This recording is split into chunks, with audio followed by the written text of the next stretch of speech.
তো আমরা স্টার্ট করছি যে আমরা কেন এসেছি। এখানে যারা উপস্থিত হয়েছেন প্রত্যেককে আপনারা আপনাদের অবস্থানে যে যে জায়গা থেকে আপনারা প্রত্যেকে সাফল্য পেয়েছেন। কেন পেয়েছেন? কারণটা হলো আপনার কেউ না কেউ কিছু না কিছু করেন এবং সেই কিছু করার দিয়ে আপনাদের ফ্যামিলি চলে, এটাই তো। কেউ হয়তো বা গ্রোসারির দোকান দিয়েছেন, কেউ তো হয়তো বা মিষ্টির দোকান দিয়েছেন, কেউ হয়তো বা কিছু না কিছু হকারি করছেন, মেবি। তাহলে বলছি সাফল্য কেন? কারণ আপনার বিশেষ করে পুরুষদের রোজগারের উপর ডিপেন্ড করে থাকে তার বাচ্চা, তার ওয়াইফ। যতটুকু রোজগার হোক না কেন তার ফ্যামিলির জন্য ওটা কিন্তু সাফল্য, এটাই তো। স্যাটিসফ্যাকশন সাফল্যের মূল জায়গা। আপনি যদি স্যাটিসফ্যাকশন থাকেন তো আপনি সাফল্য পেয়েছেন। আমরা মনে করি টাকাতে সাফল্য। বাঙালি সমাজ নয়, সমস্ত সমাজ একটা জায়গায় কেন্দ্রবিন্দু যে টাকাতে সাফল্য। টাকা আজকে আছে, কালকে নেই। বিশ্বাস করেন আপনারা? আমরা মনে করি গাড়িতে সাফল্য, আমরা মনে করি, অর্থাৎ টাকা কেন্দ্রিক এই বিষয়গুলোকে আমরা সবসময়ের জন্য আমরা সাফল্য মনে করি। সাফল্য এক কথায় যদি বলি, আপনি স্যাটিসফ্যাকশন। বাড়িতে গিয়ে আপনারা বাবা, আপনার ওয়াইফ, মানে বাবা মা সন্তানরা একসাথে খাবার শান্তি করে খেতে পারেন কিনা, কে কি করেন বিষয় এটা হয়। বাড়িতে খাবার সময় আপনাদের কাছে শান্তি থাকে কিনা। যদি আপনারা শান্তিতে আছেন তো আপনাদের স্যাটিসফ্যাকশন এবং আপনারা সাফল্যের জায়গায় আছেন। ক্লিয়ার? তাহলে আমরা কেন এসেছি? দেখুন, নর্মালি যদি আমরা দেখি, আপনাদের যদি সাফল্য পেয়ে গেছি তা আমরা কেন এসেছি? প্রশ্নটা এখানে, আমরা সাফল্য পেয়ে গেছি। স্যাটিসফ্যাকশন মানে আমাদের এখানে ম্যাক্সিমাম লোক আছে, অনেকেই আছেন যারা স্যাটিসফ্যাকশন লাইফে। তাহলে কেন আমি এসেছি বা আপনারা কেন এসেছি? এক কথায় যদি আমরা আমাদের জায়গা থেকে বলি, আমাদের কিছু না কিছু কারণ, আমাদের কিছু না কিছু জায়গা, কিছু কিছু আমাদের ব্যথা, আমাদের কিছু কিছু ক্রাইসিস, যেগুলো আমাদেরকে এই জায়গায় নিয়ে এসেছে। কিছু ক্রাইসিস তো অবশ্যই আছে।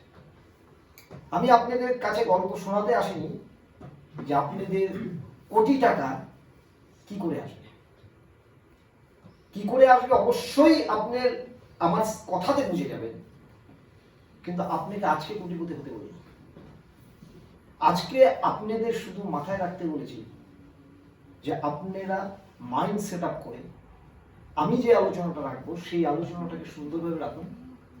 আপনাদের শুধু দেখতে হবে, আপনাদের স্যাটিসফ্যাকশন থাকার পরেও কোনো না কোনো সময় দুঃখ দুর্দশা থাকার পরেও কোনো না কোনো সময় দেখা যাচ্ছে যে আপনার বাচ্চার যে দুধের কোটাটা সেটা কেনার মতো পয়সা থাকছে না, কিন্তু আনন্দে আছে, অস্বীকার করার কিছু নেই। কিন্তু বাচ্চার দুধের কোটার কেনার টাকা থাকছে না।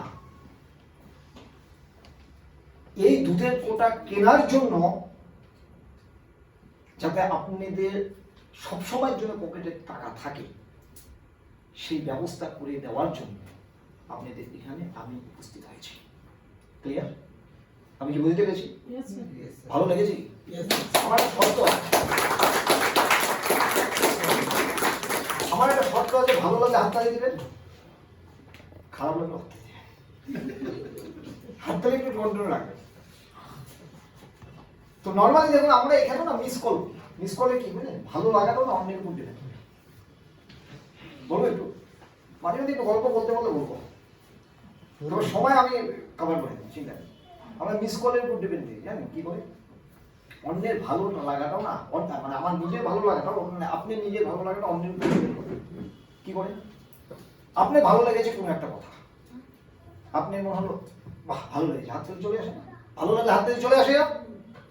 কিন্তু হাততালি দেওয়ার পরে দেখবেন আশেপাশের লোকে হাততালি দিচ্ছে না, মেবি তাদের ভালো নাও লাগতে পারে। কিটাই তখন না, সাথে সাথে মিস কল হয়ে যাবে। বললাম না, ঠিক বললাম? মিস কল হয়ে যায়। অন্যরা যেহেতু দিচ্ছে না তা আমাকে দেওয়া যাবে না, এবং লজ্জাও পেয়ে যায়।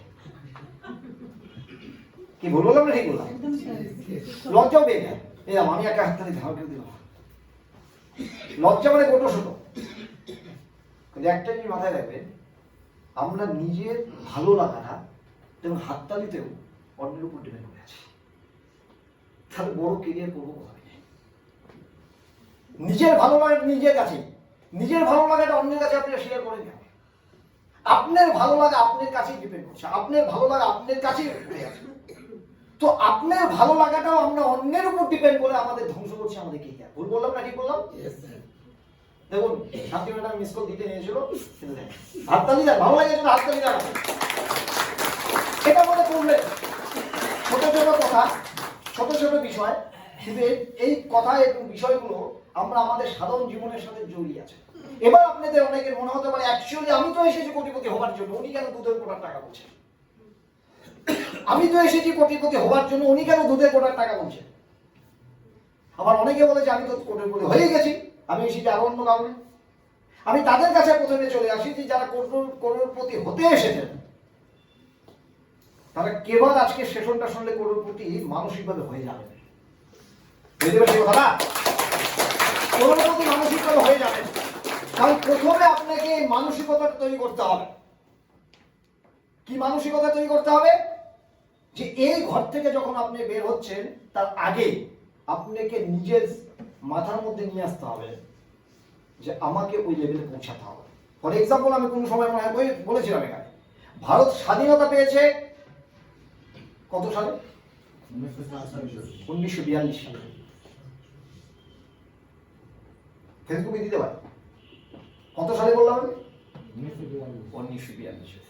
এবার আপনাদের মনে হচ্ছে সংশয় পড়ে গেছে, সিনিয়র উনি এসেছে উনি বলছে 42, আমরা তো সবাই জানি এতদিন ধরে 47, হ্যাঁ না?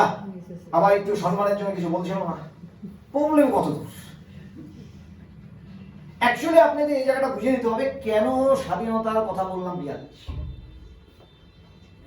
মহাত্মা গান্ধীকে আফ্রিকার ট্রেন থেকে ব্রিটিশরা ধাক্কা দিয়ে নামিয়ে দিয়েছিল।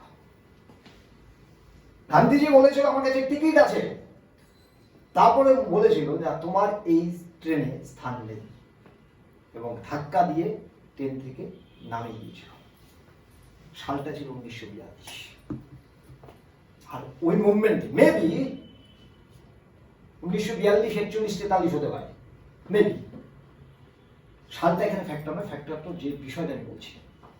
তো অর্থাৎ 1942 সালে যখন গান্ধীজিকে ধাক্কা দিয়ে বের করে দেয় ট্রেন থেকে, তখন সে সিদ্ধান্ত নিয়েছিল আমি ভারতবর্ষকে স্বাধীন করব এবং ভারতবর্ষ দিয়ে তোমাদের ধাক্কা দিয়ে বের করে দেবো। সেটার পরিষ্কার ঘটেছিল 1947। স্বাধীনতা মাথায় ঢুকে গিয়েছিল 1942-এ, বই প্রকাশ ঘটেছিল 47-এ। আগে দরকার মাইন্ডে সেট আপ করা, তারপরে স্বাধীনতা নিয়ে আসা, অর্থাৎ অর্থনৈতিক স্বাধীনতা। ক্লিয়ার বুঝতে পেরেছি কথাটা? তো এই জায়গাটাকে আপনাদের মাথায় রাখতে হবে। আমি প্রত্যেকেও মিস কল দিবে না, বললাম মিস কল দিয়ে দিয়েছিল। মিস কল নয়, যেটা বলবে মন খুলে হাততালি দিবেন। একা যদি হাততালি দিতে হয় একাই, কারণ আপনাকে থেকে হল করে হাততালি দিবেন। ভালো লাগে তো আপনার উপর ডিপেন্ড করছে। যদি বলে আমাকে একা হাততালি দিতে হচ্ছে, একাই হাততালি দেবেন না, হল ঘর শুদ্ধ হাততালি দেবে, আপনি পথপ্রদর্শ হয়ে যাবেন। ছোট ছোট জিনিস থেকে বড় কিছু শেখা যায়। আমরা শিখতে চাই না, কারণ শেখার আগ্রহ আমাদের কম।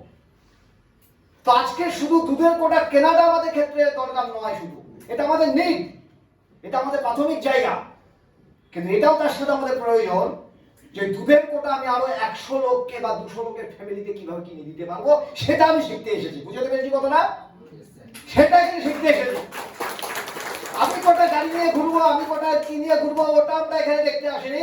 আরো 100 ফ্যামিলির ঘরে কিভাবে দুধের কোটা কেনা যায়, তাদের আজকে প্রাথমিক নিড। প্রাথমিক নিড একটা 4 হুইলার গাড়ি নয়, প্রাথমিক নিড হেলিকপ্টার নয়, প্রাথমিক নিড হলো দুধের কোটা।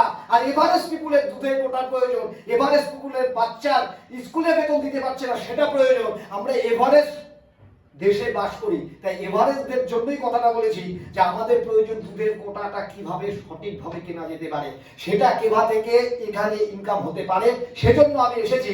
আর আপনাদের স্বপ্ন একটা দুধের কোটা নয়, 200 দুধের কোটা কেনার মতো অবস্থা দাঁড়িয়ে যাবে যদি আজকে শেষ হয়।